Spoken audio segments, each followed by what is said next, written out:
Hi, my name is Brian King. I am an independent Stampin' Up! Demonstrator, and welcome to StampWithBrian.com.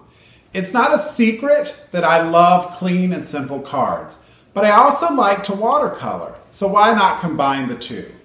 I made this card, which is super clean and really actually pretty simple, and I want to walk you through some of the steps so that you can incorporate watercoloring into your next project. Stampin' Up's Aqua Painters are a wonderful tool that can help anyone to really make a beautiful project. I want to show you some of the 1, 2, 3 basics of using the Aqua Painter.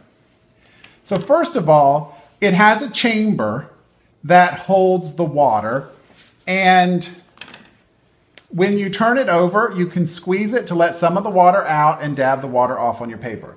I want to show you how I created this card using this image from Indescribable Gift and using Stampin' Up's watercolor paper.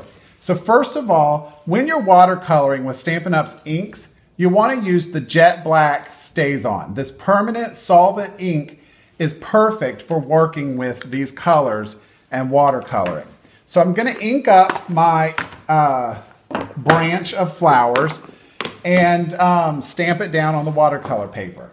Now, when I'm using the small ink pad and a stamp that's bigger, I turn the stamp over and just use the pad to do the work on top there. So I have my branch and I'm going to just stamp it down. And I want to get a good solid covering on the watercolor paper. Because it's bumpy, you want to make sure you don't miss out on any of the coverage there. So I've got my image stamped perfectly. The next thing is just to ink up one of these pads and use my Aqua Painter to color. So I'm going to start with this Blushing Bride. I think it's such a beautiful shade of pink. But I'm going to press, with it closed, just press right here at the Stampin' Up! Logo. And it's going to it's transferred some of the ink here into the lid. And that's what I'm going to pull with my Aqua Painter to paint in here. My first step, since this is the lightest shade that I'm going to use, is just to give a full coverage to a flower. I'm going to do this flower right here.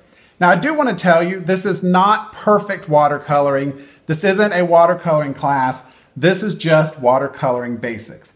So I wanted you to see how the water is coming out onto my paper up here. So that means that my pen is good and moist. I'm just going to come in here and pick up some ink, and I'm going to lightly just cover that flower with a little bit of the pink. In general, you want to start from the inside of a flower and move your way out, but it really doesn't matter at this point because I'm just going to cover it with a light layer of pink. Now, if I got too much water, I can always just dab this off a little bit and go back in. But I'm going to do a little layer now, a little bit richer.